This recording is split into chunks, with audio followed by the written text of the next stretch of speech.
Bonjour mon ami dans la foi. Bienvenue.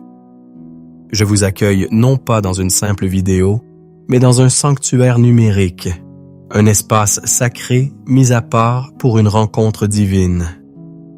Je vous invite à laisser derrière vous, ne serait-ce que pour ce temps que nous allons passer ensemble, le tumulte du monde, le bruit des notifications, le poids des attentes et la fatigue de l'âme. Considérez ce moment comme un rendez-vous divin, une audience personnelle avec le Roi des Rois, qui a orchestré les circonstances de votre journée pour que vous soyez ici, maintenant. Le titre de notre méditation aujourd'hui est une promesse extraordinaire tirée du cœur même des Écritures. Prière du matin pour une joie abondante. Fondée sur la vérité immuable du psaume 16, verset 11. Tu me feras connaître le sentier de la vie. Il y a d'abondantes joies devant ta face, des délices éternelles à ta droite. Ce n'est pas une simple phrase poétique, c'est une déclaration de votre héritage en Christ. C'est la carte au trésor de votre âme, menant à une joie qui ne dépend pas des circonstances, une satisfaction que le monde ne peut ni donner ni reprendre. Je veux vous faire une promesse solennelle aujourd'hui. Si vous vous engagez pleinement dans ce temps de prière, si vous ouvrez les portes de votre cœur et permettez à la parole de Dieu de pénétrer les recoins les plus profonds de votre être, vous ne repartirez pas de la même manière que vous êtes arrivé. Une transformation est disponible pour vous. Une semence de joie divine, une joie surnaturelle et résiliente sera plantée dans le sol de votre esprit. Si vous restez jusqu'à la fin, cette semence sera arrosée et vous repartirez avec une espérance renouvelée et une perspective changée. Alors, préparez-vous. Trouvez un lieu où vous ne serez pas dérangé. Prenez une profonde inspiration et expirez lentement. Laissez vos épaules se détendre. Si vous le pouvez, fermez les yeux. C'est votre moment avec le Créateur. Pour sceller votre engagement dans ce moment sacré, je vous invite à faire un acte de foi. Allez dans la section des commentaires et écrivez simplement « Amen, je suis prêt pour cette joie ». C'est une déclaration à Dieu, à vous-même et aux anges que vous vous positionnez pour recevoir tout ce que le Père a pour vous ce matin. Entrons maintenant ensemble dans sa présence. Je sais pourquoi vous êtes ici. Au-delà de la simple curiosité ou de la routine matinale, il y a une quête plus profonde qui vous a mené à cliquer sur cette vidéo. C'est la quête de la joie. Non pas le bonheur éphémère que le monde promet, ce plaisir fugace qui disparaît dès que les circonstances échangent, mais une joie authentique, stable, une source intérieure qui jaillit même lorsque le paysage extérieur est aride. Je veux que vous sachiez que je vois, et plus important encore, Dieu voit cette soif dans votre âme. Il voit les matins où le son du réveil est comme un marteau frappant sur l'enclume de votre anxiété. Avant même que vos pieds ne touchent le sol, votre esprit est déjà en train de courir un marathon, parcourant la liste interminable des tâches à accomplir, des problèmes à résoudre, des peurs à affronter. Le poids de la journée s'installe sur vos épaules comme une chape de plomb avant même qu'elle n'ait commencé. La joie semble être un concept lointain, un luxe réservé à d'autres, à ceux qui ont une vie plus simple, moins de soucis, plus de succès. Il voit ces moments de solitude, même lorsque vous êtes entouré de monde, où un sentiment de vide s'installe dans le creux de votre estomac. Vous faites défiler les réseaux sociaux, voyant les versions soigneusement éditées et mises en scène de la vie des autres. Leur sourire semble si facile, leur famille si parfaite, leurs vacances si idylliques. Et une voix insidieuse murmure à votre oreille « Pourquoi pas moi ? Qu'est-ce qui ne va pas chez moi ?» Pourquoi est-ce que je ressens ce vide alors que j'ai tellement de raisons d'être reconnaissant?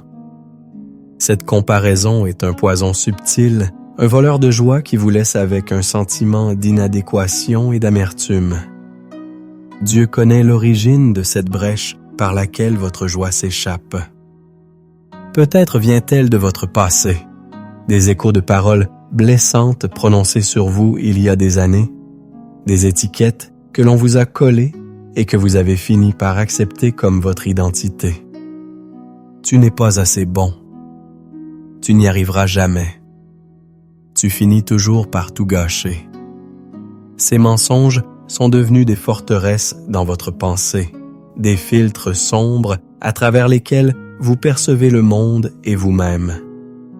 Peut-être que ce vide vient d'échecs passés, de rêves brisés, de prières qui, selon vous, sont restées sans réponse. Vous avez espéré, vous avez cru, vous avez fait des pas de foi et la porte s'est refermée. La déception a laissé une cicatrice. Et maintenant vous avez peur d'espérer à nouveau, peur d'être vulnérable, peur de faire confiance. Il est plus sûr de garder vos attentes basses pour ne pas être déçu. Mais cette sécurité auto-imposée a un coût élevé. Elle étouffe la possibilité même de la joie. L'Écriture comprend parfaitement cet état. Le psalmiste s'écrie dans le psaume 42, verset 6. « Pourquoi t'abattu, mon âme, et gémis-tu au-dedans de moi? Espère en Dieu, car je le louerai encore. Il est mon salut et mon Dieu. » Il reconnaît ce dialogue interne, cette guerre civile dans l'âme entre le désespoir et l'espérance. Peut-être que votre lutte est plus subtile. C'est l'usure de la routine, le burn-out, spirituel et émotionnel. Vous cochez toutes les cases. Vous allez à l'église, vous lisez votre Bible, vous priez, mais votre cœur n'y est pas. C'est devenu une performance religieuse plutôt qu'une relation vivante. La joie s'est transformée en devoir, la passion en simple discipline. Vous vous sentez comme une terre desséchée, aspirant à la pluie rafraîchissante de sa présence, mais ne sentant que la chaleur accablante de vos propres efforts. C'est l'état que Jésus a vu chez les foules qui le suivaient. Il a vu leur fatigue, leur fardeau, et son cœur a été ému de compassion. C'est pourquoi il a lancé cette invitation qui résonne encore aujourd'hui, une invitation pour vous ce matin. Venez à moi, vous tous qui êtes fatigués et chargés, et je vous donnerai du repos. Matthieu 11:28. Il ne dit pas « Faites plus d'efforts ». Il dit « Venez à moi ». La solution n'est pas dans l'agitation, mais dans l'abandon. La joie que vous cherchez n'est pas au sommet d'une autre montagne à gravir, elle est dans la vallée du repos en sa présence. Votre âme, en ce moment même, est peut-être comme un enfant sevré qui est auprès de sa mère, comme le dit le psaume 131:2. Elle a pleuré, elle s'est agitée, elle a cherché la satisfaction partout et maintenant, elle a besoin d'être calmée, apaisée et de simplement reposer dans les bras du Père. Sachez ceci, mon ami, mon amie. Ce sentiment de vide, cette absence de joie n'est pas votre destinée. Ce n'est pas la volonté de Dieu pour vous. C'est un symptôme, un signal d'alarme de votre âme qui vous dit qu'elle a été créée pour quelque chose de plus, pour quelqu'un de plus. Votre cœur a été conçu pour être le lieu de résidence de la joie de l'Éternel. Dieu voit votre douleur. Il connaît votre combat et il ne vous condamne pas. Il vous appelle. Il vous appelle à sortir du désert de la survie pour entrer dans la terre promise de la joie abondante. Et le chemin, la clé, se trouve dans cette magnifique révélation du psaume 16. Accrochez-vous, car nous allons maintenant découvrir ensemble comment Dieu a pourvu à un chemin pour que votre âme retrouve le chant de la joie. Pour déverrouiller le trésor de la joie abondante, nous devons nous plonger profondément dans le psaume 16, qui est désigné comme un miktam de David. Le mot hébreu miktam est rare, et les érudits suggèrent qu'il pourrait signifier un psaume d'or ou un psaume d'expiation. C'est un texte précieux, une perle de grande valeur.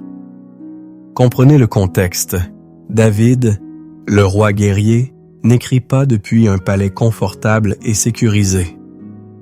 Il est très probablement en fuite, pourchassé par ses ennemis, sa vie constamment menacée. C'est dans cette fournaise de l'affliction que David découvre le secret d'une joie inébranlable. Et ce secret, c'est un choix radical. Le choix de faire de Dieu, et de Dieu seul, sa source, son héritage et sa plus grande récompense. Analysons ce joyau ensemble. Le psaume s'ouvre au verset 1 par un cri de dépendance totale. « Garde-moi, ô Dieu, car je cherche en toi mon refuge. » La joie ne commence pas par la force, mais par la reddition. David reconnaît sa vulnérabilité. Il ne dit pas « Je vais me battre plus fort », mais « Dieu, protège-moi ».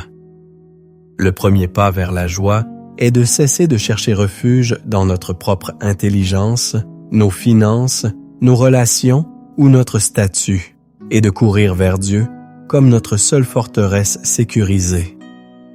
Puis, au verset 2, il fait une déclaration fondamentale. « Je dis à l'Éternel, tu es mon Seigneur, tu es mon souverain bien. » Ici, David redéfinit la source de sa satisfaction. Le souverain bien signifie qu'il n'y a rien de plus haut, rien de meilleur. Ce n'est pas que Dieu est une partie de sa vie, même une partie importante. Dieu est le bien suprême. Tant que nous considérons autre chose, une relation, un travail, la santé, la reconnaissance, comme notre souverain bien, notre joie sera toujours précaire, car toutes ces choses peuvent être perdues. Mais quand Dieu est notre plus grand bien, notre joie est ancrée dans l'immuable. Les versets 5 et 6 sont le cœur de cette révélation. L'Éternel est mon partage et mon calice. C'est toi qui m'assures mon lot. Un héritage délicieux m'est échu, une belle possession m'est accordée. Regardons les mots hébreux originaux pour en saisir toute la richesse. Partage vient du mot shelek, qui signifie la part, la portion allouée. Lot vient de goral, qui fait référence aux pierres que les prêtres jetaient pour déterminer la volonté de Dieu, notamment dans la répartition de la terre promise. Héritage vient de Nashala, l'héritage permanent et inaliénable d'une famille. David dit ceci: pendant que d'autres reçoivent des tenmolissa, de l'argent ou du pouvoir comme leur héritage, toi, ô Dieu, tu es mon héritage. Ma portion, ce n'est pas ce que tu me donnes, mais c'est toi-même. C'est une révolution copernicienne de l'âme. La joie ne se trouve pas dans les bénédictions de Dieu, mais dans le Dieu des bénédictions. C'est la différence entre aimer les cadeaux et aimer celui qui les donne. Pensez à Joseph en Égypte. Vendu par ses frères, faussement accusé, jeté en prison. Selon les standards du monde, il n'avait aucune raison d'avoir la joie. Son héritage terrestre lui avait été volé. Mais l'Écriture dit: « L'Éternel fut avec Joseph. » Genèse 39, 2, 21. La présence de Dieu était son héritage dans la prison, et c'est cette présence qui lui a donné la faveur et l'a finalement élevé. Votre joie n'est pas déterminée par votre situation actuelle, mais par votre possession de la présence de Dieu. Ensuite, au verset 7, David révèle comment il cultive cette relation. « Je bénis l'Éternel, mon conseiller. La nuit même, mon cœur m'instruit. » La joie est le fruit d'une conversation continue avec Dieu. David ne consulte pas Dieu uniquement dans les grandes crises, Il le bénit comme son conseiller. Cela implique une relation intime, quotidienne. Et même la nuit. Dans les saisons sombres, dans les heures d'insomnie où l'anxiété rôde, son cœur, instruit par l'Esprit de Dieu, lui rappelle la vérité. C'est une discipline spirituelle. Quand la peur vous réveille à 3 heures du matin, au lieu de ruminer vos problèmes, vous pouvez choisir de bénir l'Éternel, votre conseiller, et de laisser son esprit instruire votre cœur avec sa paix. Le verset 8 nous donne la pratique clé. J'ai constamment l'Éternel sous mes yeux. Quand il est à ma droite, je ne chancelle pas. Le mot « constamment » est crucial. C'est un acte intentionnel, une discipline de la pensée. C'est choisir de fixer son regard spirituel sur Jésus, l'auteur et le consommateur de notre foi, plutôt que sur les vagues menaçantes de nos circonstances. Dans le monde d'aujourd'hui, avec le syndrome du FOMO, Fear of Missing Out, et le bombardement constant des réseaux sociaux, nos yeux sont constamment sollicités par des distractions. Pratiquer le verset 8 signifie consciemment détourner notre attention de ce qui vole notre joie pour la fixer sur celui qui est la source de notre joie. C'est le secret pour ne pas chanceler. Ce n'est pas que les tempêtes ne viendront pas, mais notre ancrage est si profond en lui que nous restons stables. Et c'est cette stabilité qui produit une joie profonde. Les versets 9 et 10 sont une explosion de confiance qui découle de cette pratique. Aussi mon cœur est dans la joie, mon esprit dans l'allégresse, et mon corps même repose en sécurité. Car tu ne livreras pas mon âme au séjour des morts, tu ne permettras pas que ton bien-aimé voie la corruption. David comprend que la joie n'est pas qu'une émotion. Elle est holistique. Elle touche son cœur émotion, son esprit gloire intérieure, et même son corps repos physique. Pourquoi? Parce qu'il a la révélation de l'espérance ultime, la résurrection. Ce verset est si puissant qu'il est cité par l'apôtre Pierre le jour de la Pentecôte, Actes 2, 25-28. Comme une prophétie messianique annonçant la résurrection de Jésus. Parce que Jésus a vaincu la mort, nous avons l'assurance que ni la souffrance, ni la mort, ni le tombeau n'auront le dernier mot. Cette espérance éternelle ancre notre joie dans le présent. Nos problèmes actuels, aussi douloureux soient-ils, sont qualifiés par Paul de légères afflictions du moment présent, qui produisent pour nous un poids éternel de gloire. Les Corinthiens achevés. Cette perspective change tout. Cela nous amène au sommet, au verset 11, la clé de voûte de notre prière. Tu me feras connaître le sentier de la vie, il y a d'abondantes joies devant ta face, des délices éternelles à ta droite. Décortiquons cette promesse. Le sentier de la vie. Dieu ne nous laisse pas errer dans le brouillard. Il a un chemin pour nous, un chemin de vitalité, de but, de sens. La joie se trouve en marchant sur ce chemin avec lui. Abondante joie. En hébreu, sova semacha. Sova signifie satiété, plénitude, être rempli à ras-bord. Ce n'est pas une joie au rabais. C'est une surabondance, une saturation de joie. Et où se trouve-t-elle? Devant ta face. La source de la joie n'est pas une formule, une technique ou une possession. C'est une personne. C'est la proximité avec le visage de Dieu. C'est dans l'intimité de sa présence que se trouve la plénitude de la joie. Pensez à Moïse sur le mont Sinaï. Il a passé 40 jours dans la présence de Dieu, et son visage rayonnait si fort qu'il devait le voiler. Exode 34, 29, 35. La joie divine est une radiation qui émane de la contemplation de la face de Dieu. Enfin, des délices éternelles à ta droite. Le mot délice, en hébreu, neimot, évoque des plaisirs agréables, des choses charmantes. Et ils sont à ça. À droite. Le lieu de l'honneur, de la puissance et de la faveur. Dieu ne nous offre pas seulement une joie stoïque. Il nous offre de véritables plaisirs, des délices spirituelles qui surpassent de fond de loin tous les plaisirs fugaces du monde. Et ils sont éternels. Ils ne s'épuisent jamais, ne se fanent jamais, ne déçoivent jamais. Mais l'application pratique pour nous ce matin est claire. La joie n'est pas quelque chose que nous devons fabriquer ou rechercher dans le monde. C'est une conséquence directe de la recherche de la présence de Dieu. Elle découle du choix de faire de Dieu notre héritage, de le consulter constamment, de fixer nos yeux sur lui et de marcher sur le sentier qu'il trace pour nous.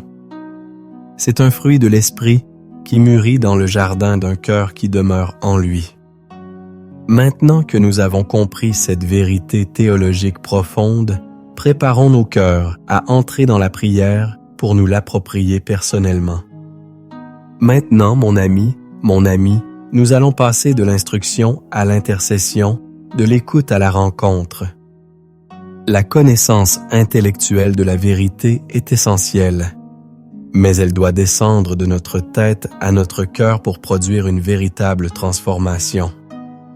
C'est le moment de préparer le terrain de votre âme pour recevoir la semence de la prière. Je vous guide à travers 3 étapes simples mais profondes pour préparer votre cœur. Premièrement, la repentance. Nous devons humblement reconnaître devant Dieu toutes les fois où nous avons cherché la joie et la satisfaction en dehors de lui. Nous avons creusé des citernes crevassées qui ne peuvent retenir l'eau, comme le dit le prophète Jérémie, alors que lui est la source d'eau vive. Prenez un instant pour réfléchir. Où avez-vous cherché votre joie cette semaine? Dans la validation des autres? Dans la performance au travail? Dans le confort matériel? Dans des divertissements vides? Sans condamnation, présentons simplement ces idoles de notre cœur à Dieu.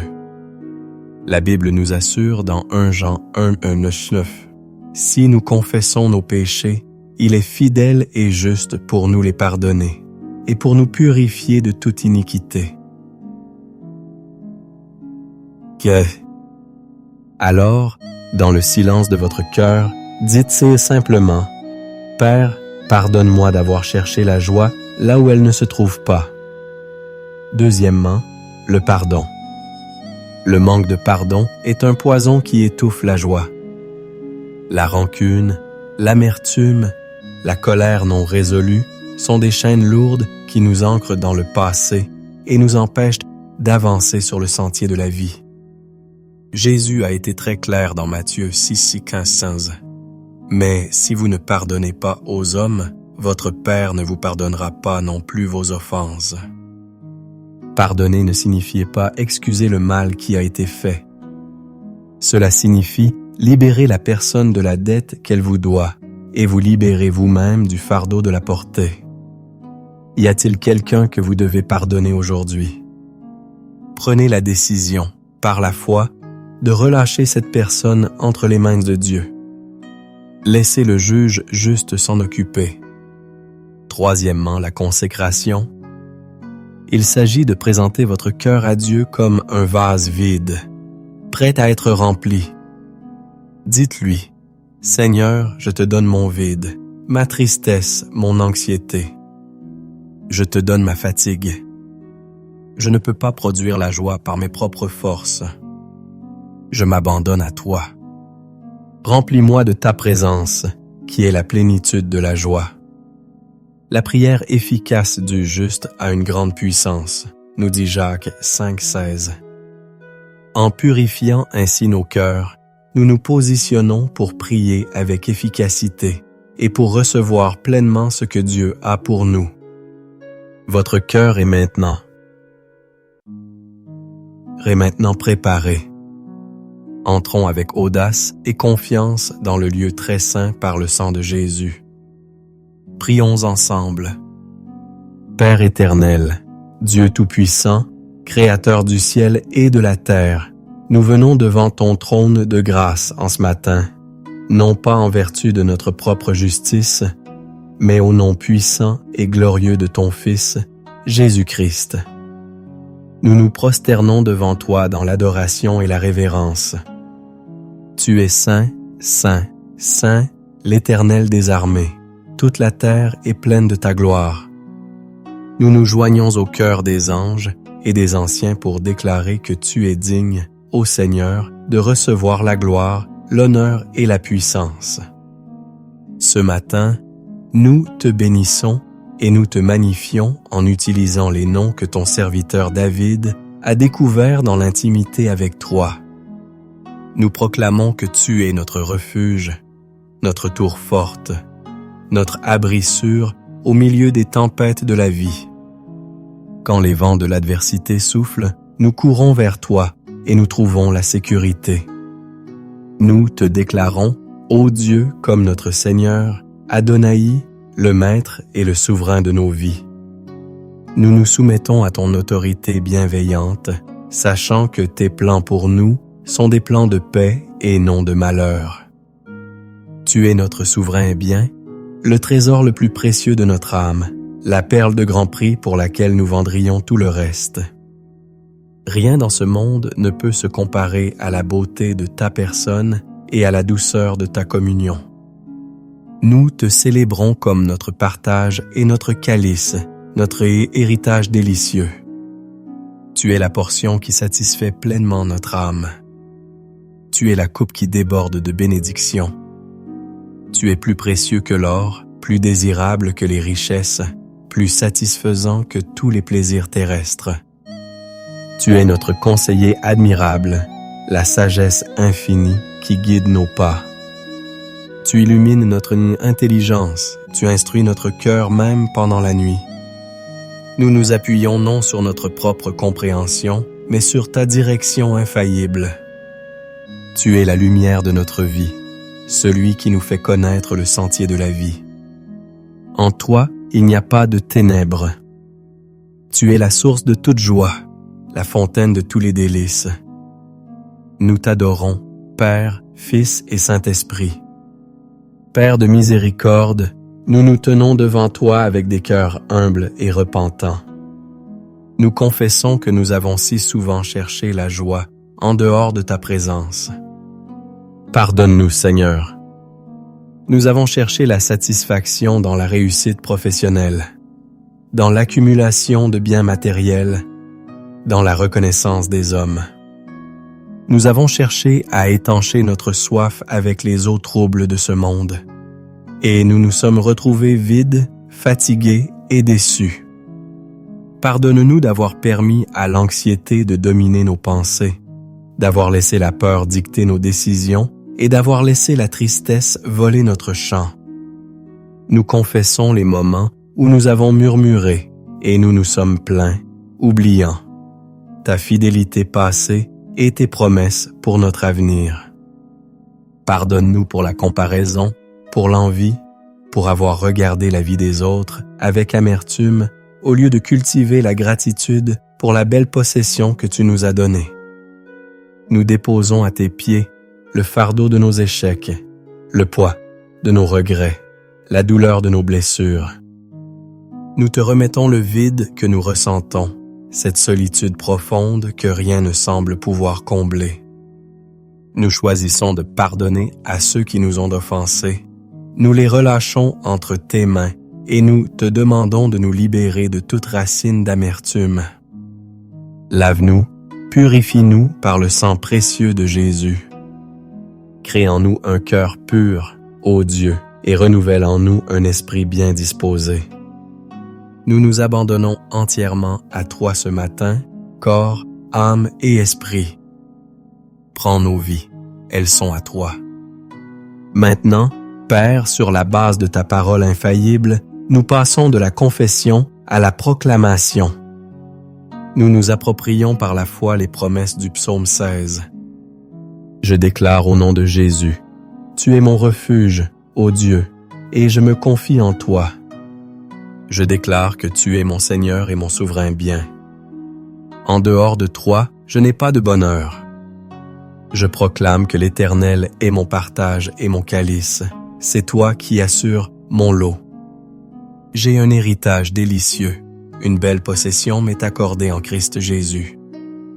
Je déclare que je bénis l'Éternel, mon conseiller. La nuit même, ton esprit instruit mon cœur.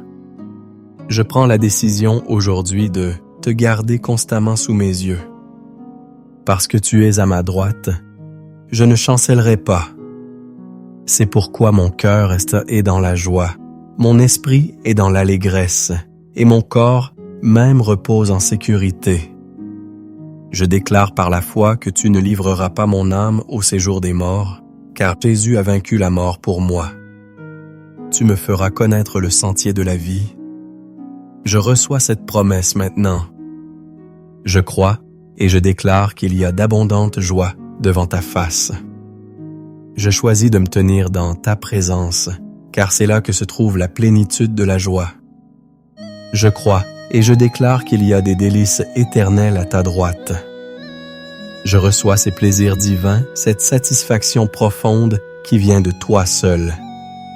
Au nom puissant de Jésus-Christ, nous entrons maintenant dans le combat spirituel contre tout ce qui s'oppose à la joie de Dieu dans nos vies. Nous nous revêtons de toutes les armes de Dieu décrites en Éphésiens 6. Nous prenons le bouclier de la foi avec lequel nous éteignons tous les traits enflammés du malin, les flèches de mensonge, de doute, de découragement et de condamnation.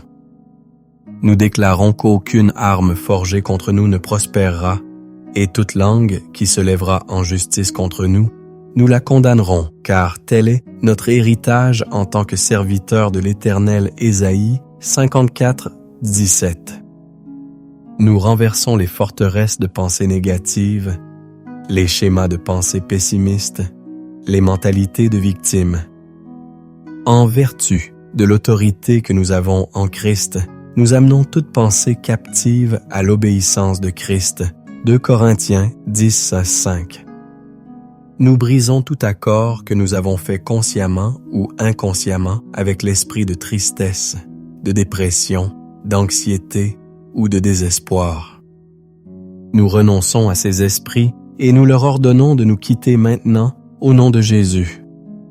Nous lions l'esprit de lourdeur et nous revêtons le vêtement de la louange.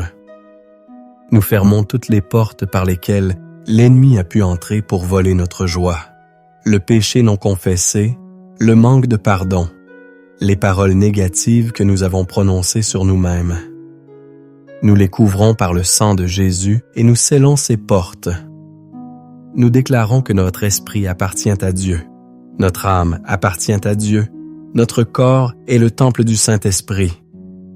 L'ennemi n'a aucune place, aucun pouvoir, aucune autorité sur nous. Et maintenant, Saint-Esprit, nous t'invitons à venir et à nous remplir jusqu'à déborder. Le terrain de notre cœur a été préparé, nettoyé, labouré. Viens maintenant comme une pluie rafraîchissante sur une terre desséchée. Remplis chaque vide, chaque recoin de notre être avec ta présence glorieuse. Là où il y avait de la tristesse, déverse ta joie ineffable et glorieuse. Là où il y avait de l'anxiété, répands ta paix qui surpasse toute intelligence. Là où il y avait de la confusion, apporte ta lumière et ta clarté. Là où il y avait de la fatigue, libère ta force et ta vitalité surnaturelle. Nous te demandons de restaurer notre âme. Restaure notre capacité à nous émerveiller, à espérer, à aimer. Guéris les blessures de notre passé. Renouvelle notre intelligence. Redonne-nous la joie de ton salut. Nous prions pour une nouvelle effusion de l'huile de joie. Que nous soyons oints de fraîcheur aujourd'hui. Que le fruit de l'esprit, l'amour, la joie, la paix, mûrissent et abondent en nous de manière tangible, visible. Remplis-nous, Saint-Esprit. Remplis-nous-en. Encore. Remplis-nous de la plénitude de Dieu. Au nom de Jésus.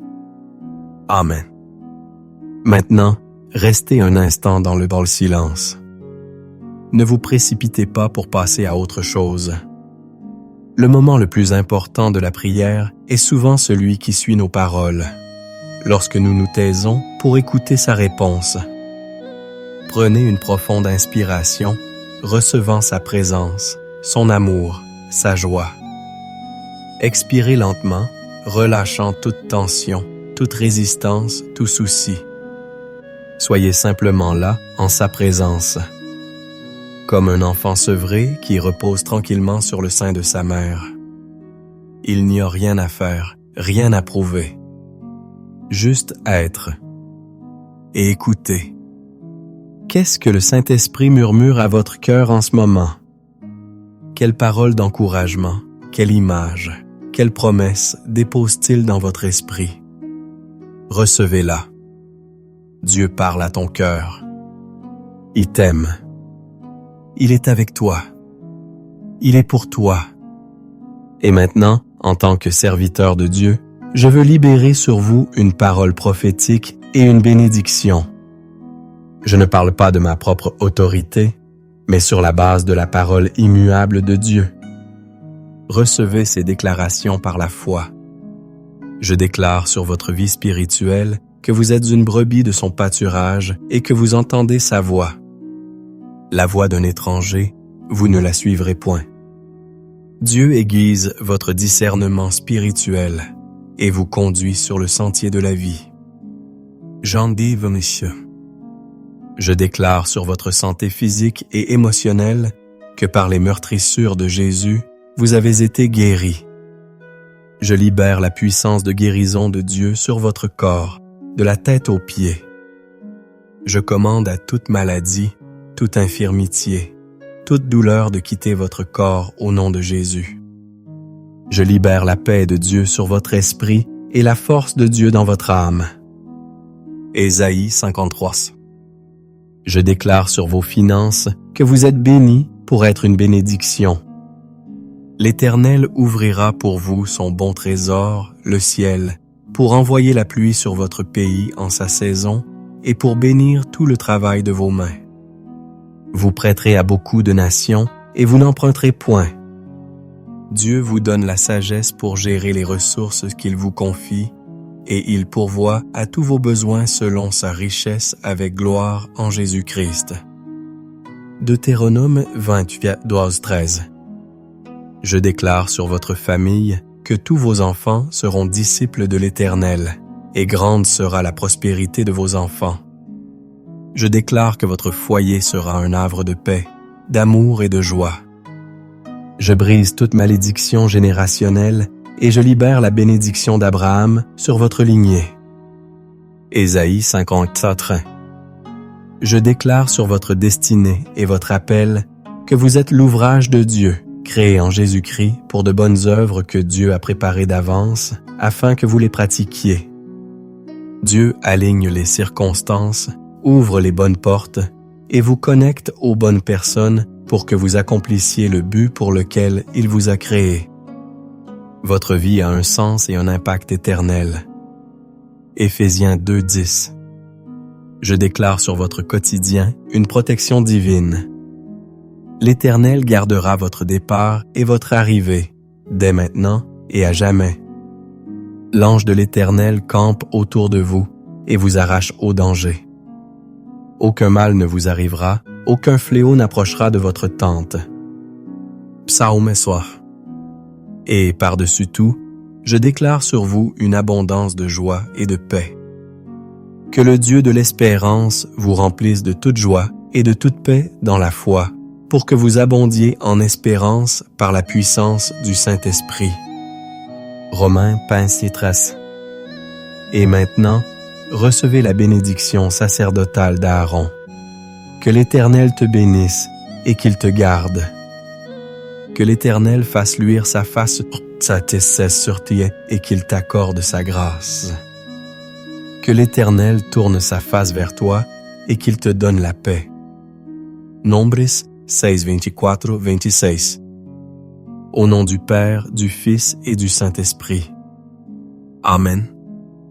Quelle présence glorieuse!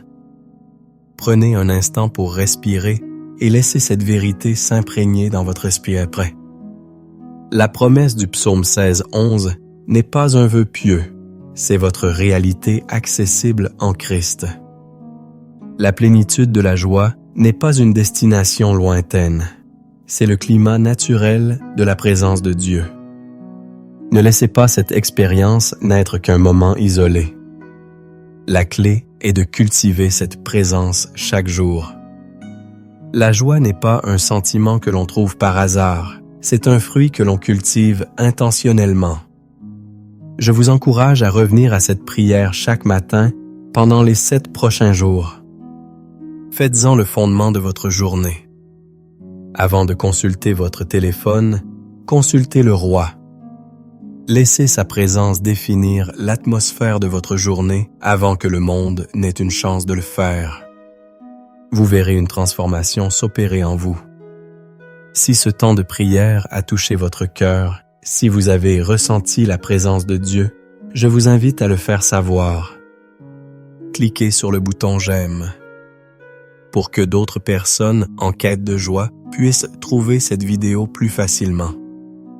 Partagez cette prière avec quelqu'un qui, vous le savez, traverse une saison difficile et a besoin d'un rappel de la joie de l'Éternel.